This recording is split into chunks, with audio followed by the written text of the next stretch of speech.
menyiapkan waktu khusus untuk mengundang Mahkamah Agung khusus membahas soal-soal yang non-yudisial, tetapi sangat penting. Pentingnya itu tadi disampaikan dengan bahasa yang agak teatrikal oleh Pak Hinca Panjaitan. Kemandirian dulu, barulah keadilan. Penting, Pak. Saya rasa dalam maknanya. Tapi saya ragu apakah teman-teman nangkap maksudnya itu. Kemandirian dulu, lalu keadilan. Itu maksudnya bagaimana menjaga kemandirian pengadilan, menjaga kemandirian hakim. Sebab itu adalah pangkal pokok untuk hakim di pengadilan memberikan keadilan yang sesungguhnya.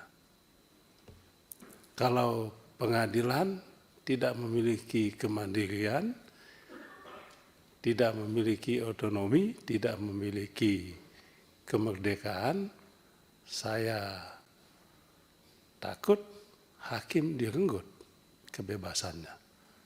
Sehingga keadilan pun tidak bisa terwujud. Nah, salah satu tantangan hakim di pengadilan di era globalisasi ini bukan intervensi kekuasaan politik, tetapi intervensi oligarki ekonomi. Oligarki ekonomi mengintervensi, mempengaruhi hakim-hakim, merebut kemandiriannya. Dengan apa? Dengan uang. Uang. Dengan uang Bapak punya kemerdekaan itu direnggut, diambil, dibeli. Sehingga Bapak tidak lagi jernih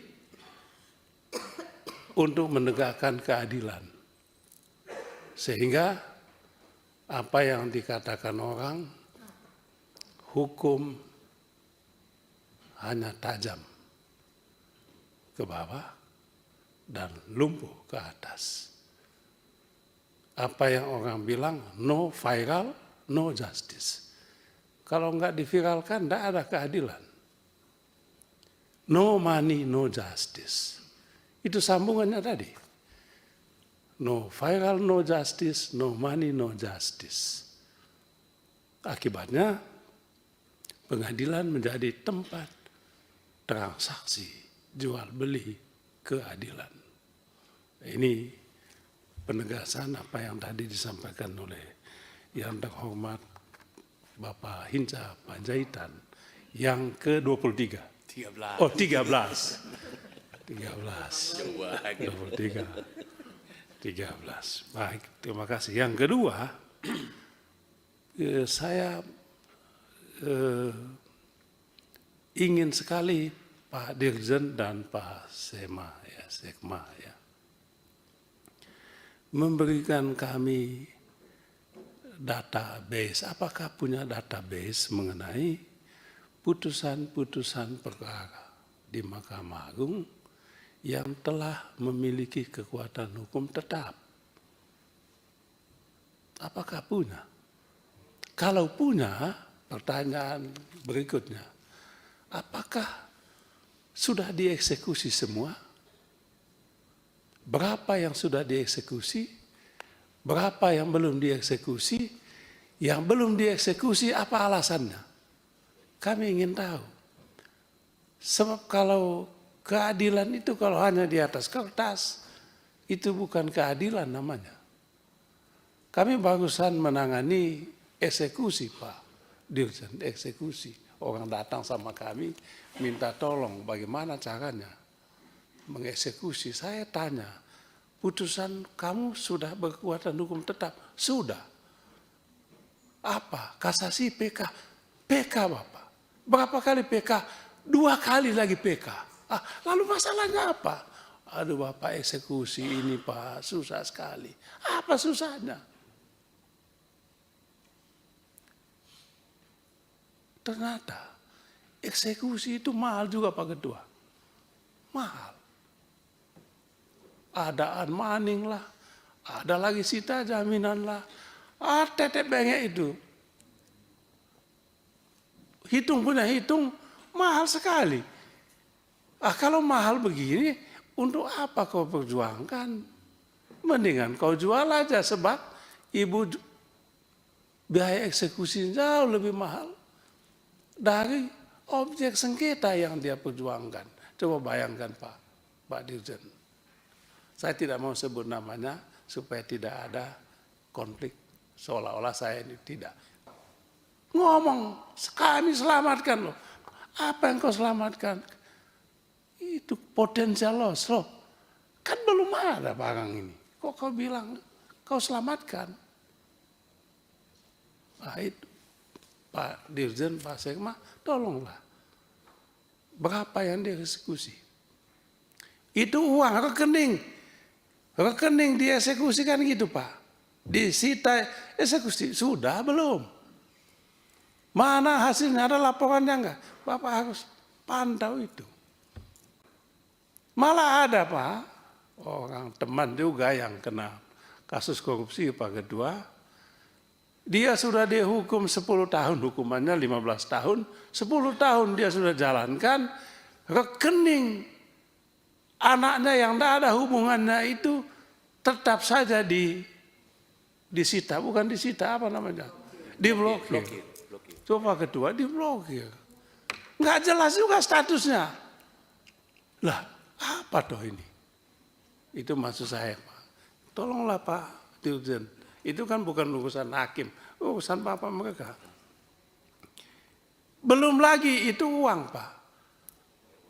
Coba Bapak bayangkan kalau yang disita itu adalah nikel, kayu, batu bara, kebun sawit. Wah, Pak, ada loh cerita Pak Ketua. Ini cerita zaman dulu.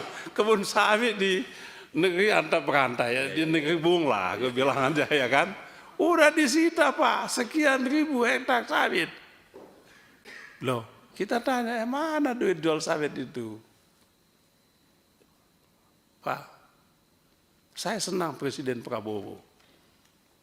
Sikat ini orang-orang ini. Sikat. Karena duit kita nggak ada artinya Pak soal makan gratis ini. Nggak ada artinya kalau ini bisa kita selamatkan.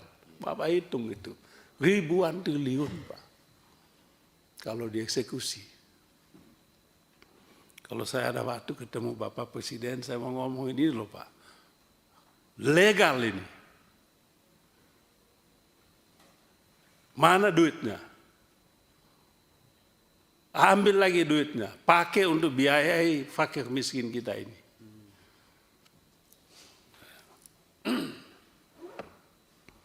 Kemudian yang ketiga Pak.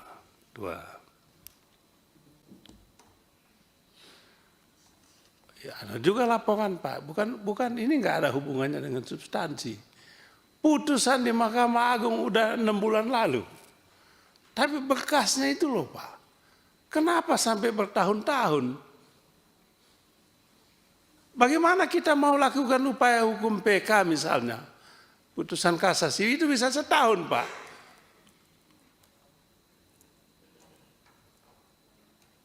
Mengapa lama sekali? Tadi saya senang cerita di IT tadi tuh, loh. Tapi kok kalau ada itu kenapa masih ada kasus menunggu putusan berkasnya Pak? Ada lagi saya nggak enak cerita Pak. Kan sekarang kan udah bisa dibaca ini kan putusan menang ya dikabulkan dan tidak. Minggu ini dikabulkan, minggu depan lain lagi. Lah, apa tuh ini Pak? Minggu ini dikabulkan, tulisnya di situ, minggu depan kita lihat lagi, hilang dikabulkannya. Ditolak lah. Kenapa begitu? Katanya salah input. Wah, gimana tuh Mas? Ini urusan Bapak, Pak Dirjen, urusan Pak Sekma. Itu cerita masa lampau, tapi masih masa lampau nggak lama-lama banget sih, belum lama ini.